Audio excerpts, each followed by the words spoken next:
Yes. I remember you also telling me about your exam, and maybe you can share this story if you want. This is just such an important topic in music that actually I don't like, when you are judged and you get a grade, and this is the most terrible moments to perform, actually. Yes. So I remember that when I was having exams or was playing in competitions, I knew the thing that counts the most is that you hit as many right notes as possible.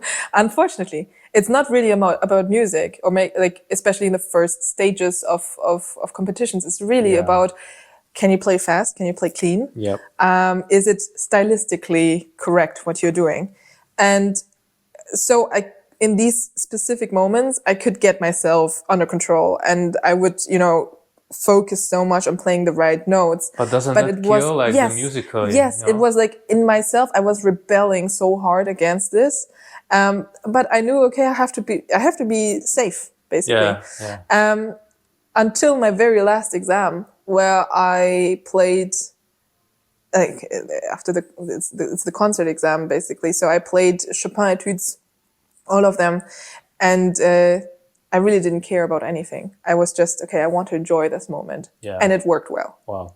The next exam was Kalkbrenner piano concerto with orchestra. There was so much stress around this. Like, it's a huge story, actually. Yeah. We didn't have the right scores for the orchestra. It's like everything is gone, and I had to write everything myself. And there are many mistakes inside the scores.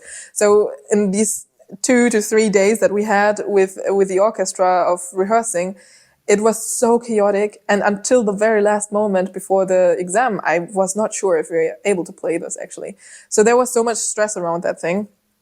And then I went on stage. I just wanted to enjoy it and take the risks.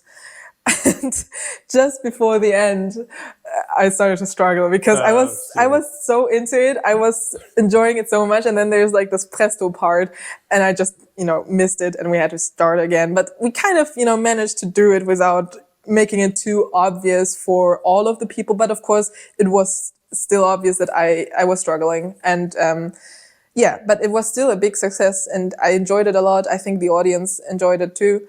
And you sold out the concert. Yes, I sold out the concert, yes.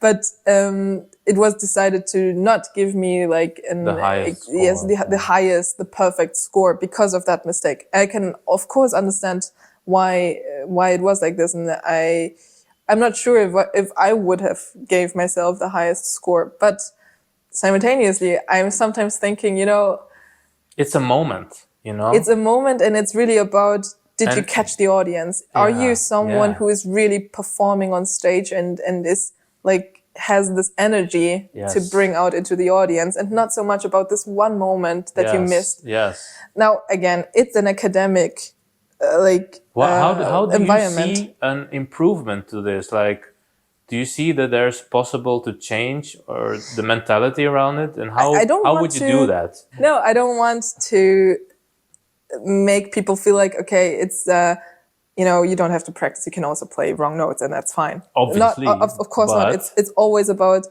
being like going into perfection.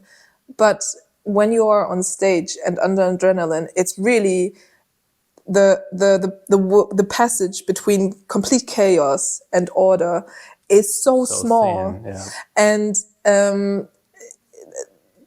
you have to balance it and try to get the best out of it. And the chances that you're going to fall in one of these is very high. I see a lot of people who are playing extremely secure, but there's no risk in their playing. And it is not, I can't see them being like enjoying what they're doing, and I can't see the audience enjoying it. The other way around, the same, like it's complete chaos. It's pure rage on the piano, and none of us is enjoying it. Like being on this little line, and this small line, and trying to balance everything is so difficult. And it's one of the most difficult things in making music. Yes. Because it is actually making music. So also this whole idea of, the academic approach, and But I Now, can understand you have to at some point put a grade on it. you have to And put a line, and how do you? Yeah, but if I would think back, and you would still get like the highest score because of everything together, not like yes, there's a. I think it would be such a beautiful memory that they would still give this because everything else went good. You know, like I think that it's more of an empathic way to treat the the students, I think. I think there are two ways of dealing with that moment that I had. So I was struggling and failing a little bit on They stage, knew this about but you I still, also. yeah, but I still managed to, finish the Yeah, concert. Now, you can either say, okay, she failed, she's not getting the perfect score, or you can say she failed, but she continued playing and she managed to finish the concert without the yeah, audience really realizing that yeah, something happened. That's yeah, something that we need. yeah, Nobody is playing perfect concerts all the time.